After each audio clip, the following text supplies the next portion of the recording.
Selamat siang anak-anak saya semuanya.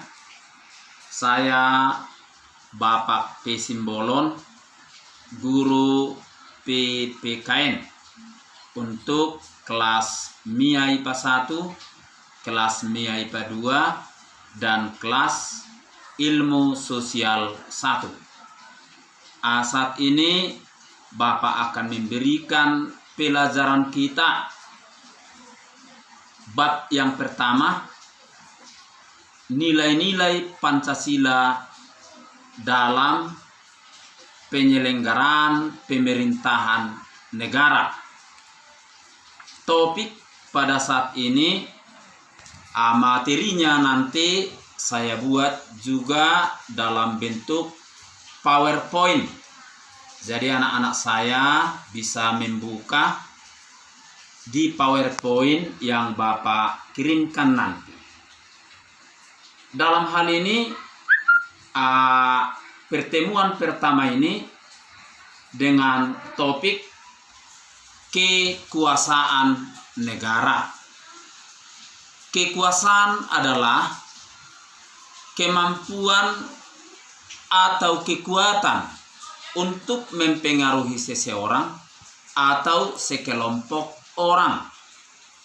Kekuasaan berkaitan dengan kekuatan.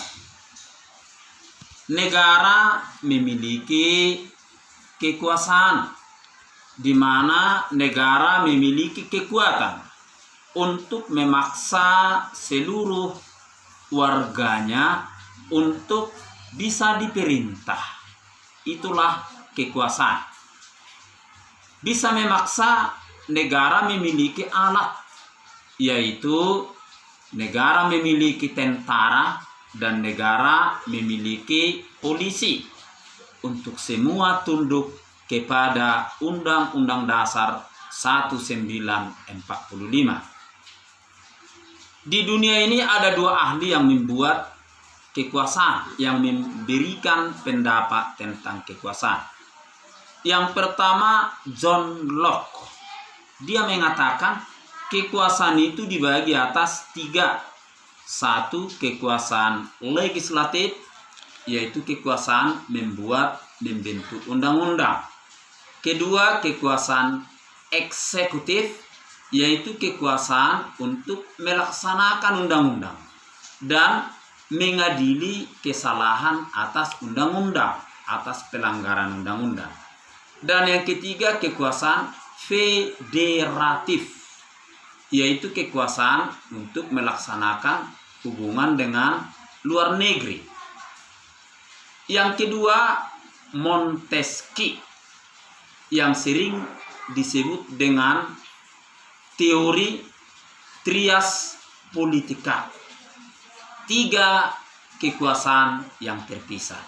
Yang pertama, kekuasaan legislatif.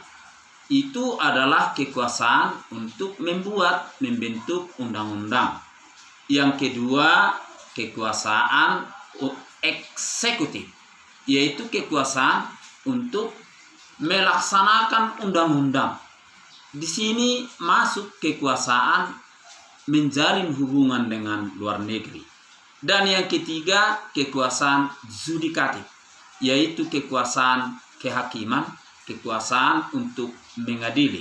Jadi bedanya di John Locke ada federatif, di Montesquieu ada yudikatif.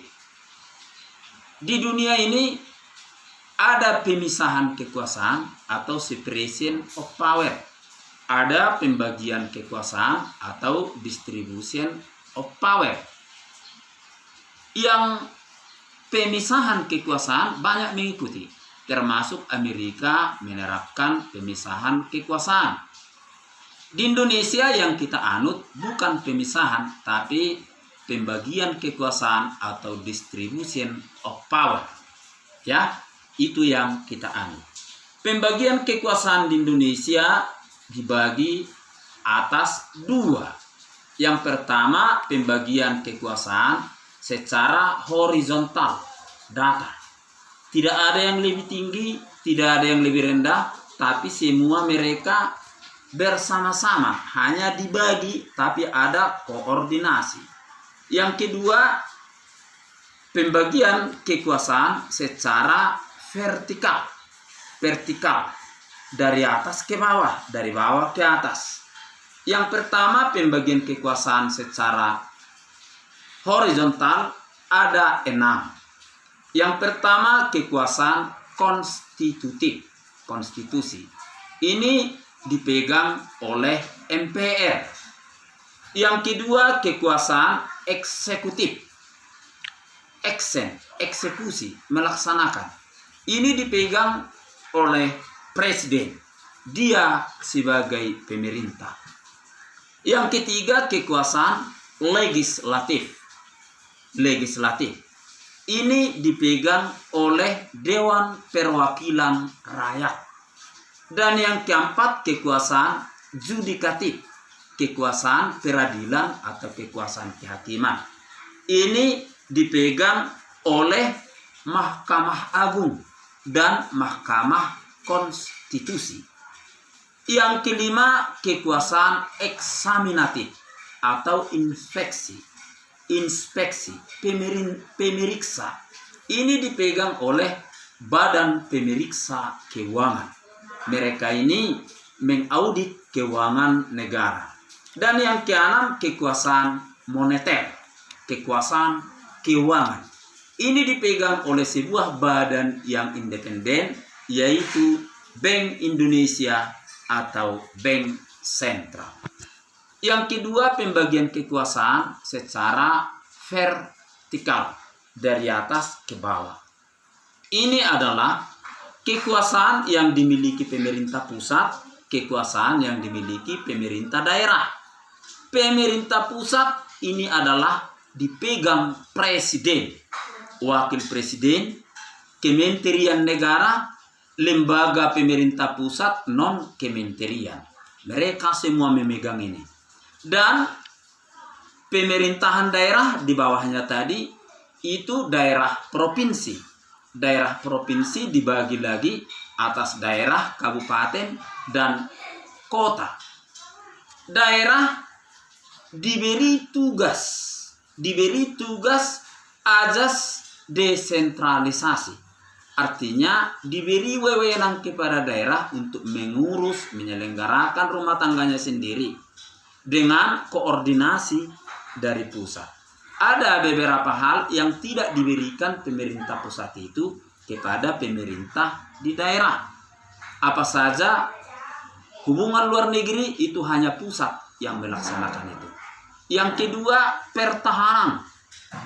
Tentara itu langsung semua dikendalikan pusat. Nanti kalau dikasih ke daerah bisa masalah. Yang berikutnya yang tidak dikasih adalah justisi. Peradilan ini semua dikendalikan dari pusat. Kemudian yang tidak diberikan masalah agama, masalah pajak dan fiskal. Ini semua dikendalikan. Yang memimpin daerah provinsi gubernur yang dipilih langsung secara rakyat dan diawasi oleh DPRD provinsi. Yang mengendalikan memimpin daerah kabupaten adalah bupati dan wakil bupati. Kota yang dikendalikan dan dipimpin oleh wali kota. Mereka semua dipilih oleh rakyat. Dan mereka punya hak otonomi daerah untuk mengurus, menyelenggarakan rumah tangga daerahnya masing-masing. Itulah uraian singkat materi dalam pertemuan pertama ini.